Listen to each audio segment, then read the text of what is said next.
ہر سال 29 اکتوبر کو پاکستان سمیت دنیا بھر میں فالج کے مرض سے آگاہی کا دن منایا جاتا ہے، اور ہر سال دنیا بھر میں اگر ہم سٹیٹسٹکس کی بات کریں تو 1,50,00,000 افراد فالج کا شکار ہوتے ہیں اور 58 لاکھ افراد اپنی جان کی بازی ہار جاتے ہیں۔ اس دن کو منانے کا مقصد یہ ہے کہ عوام میں اس مرض سے بچاؤ کے لیے شعور پیدا کیا جائے۔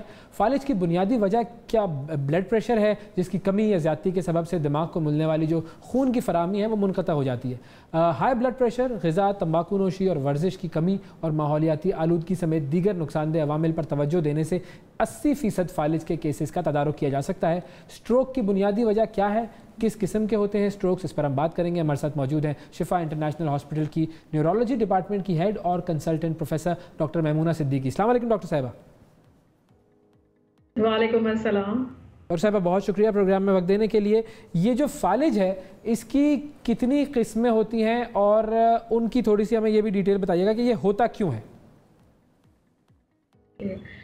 فالج بنیادی طور پہ دماغ میں جو خون کی رگیں ہیں ان کی اگر بلاکیج ہو جائے تو اس وجہ سے ہوتا ہے، یا دماغ میں رگ پھٹ جائے جسے کہ ہم برین ہیمریج کہتے ہیں، اس کی وجہ سے ہوتا ہے۔ تو یہ دو مین بڑی ٹائپس ہیں، اقسام ہیں فالج کی۔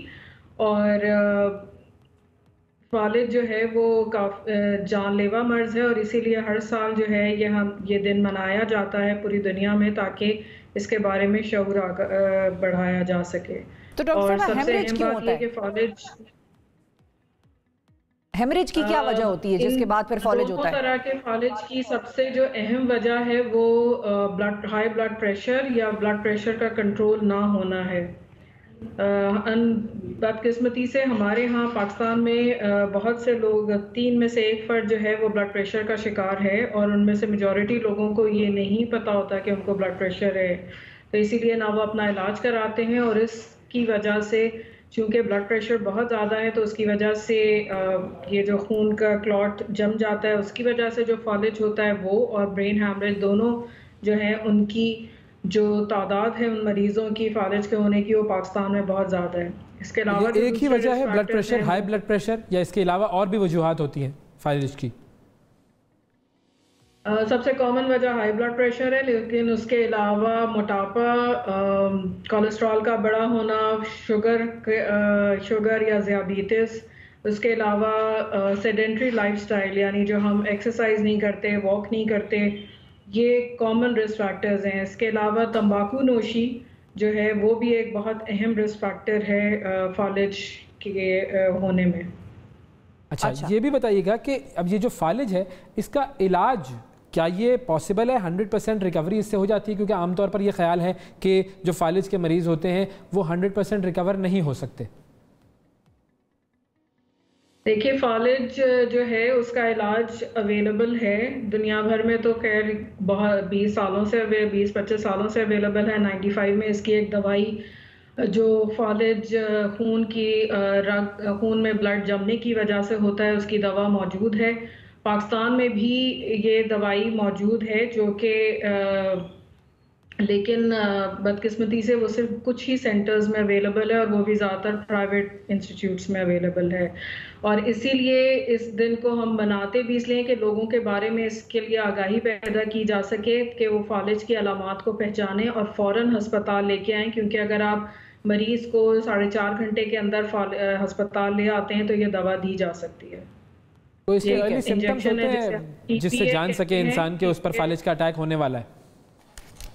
جی سب سے جو اہم جو سب علامات ہیں وہ اس کے لیے یاد رکھنے کی ضرورت ہے۔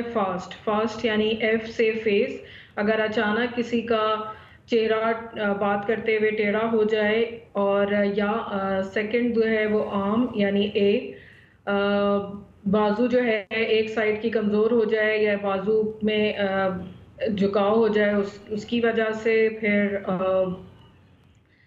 آنکھ کا کیا؟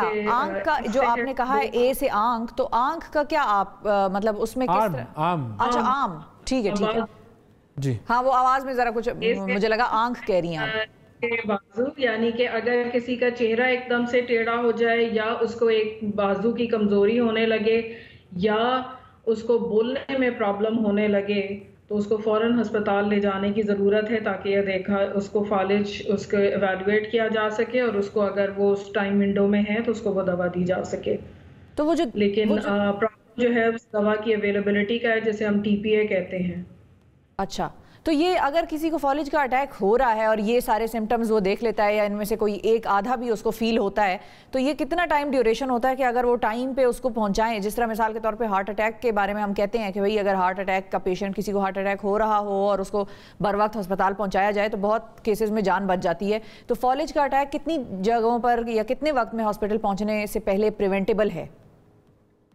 جی اسی طرح جس طرح سے دل کے اٹیک میں آپ لے کے جاتے ہیں اسی طرح سے فالج میں بھی جو ہے اگر آپ فرسٹ جو ہے 4.5 گھنٹے کے اندر لے آئیں ہسپتال تو وہ دوا دی جا سکتی ہے اور اس سے مریض جو ہیں ان کی ریکوری بہتر ہوتی ہے اور ان کے جو وہ مفلوج ہوتے ہیں یا جو کمزوری ہوتی ہے ایک سائڈ کی وہ بہتر ہو جاتی ہے. بالکل ٹھیک. بہت شکریہ ادا کریں گے ڈاکٹر میمونہ صدیقی صاحبہ ہمارے ساتھ موجود تھیں اور ہمیں بتا رہی تھیں کہ فالج جو ہے اس کی کیا وجوہات ہوتی ہیں اور کتنی جلدی ہم فالج کے مریضوں کو اگر ہسپتال لے جائیں تو ان کی ریکوری ہو سکتی ہے.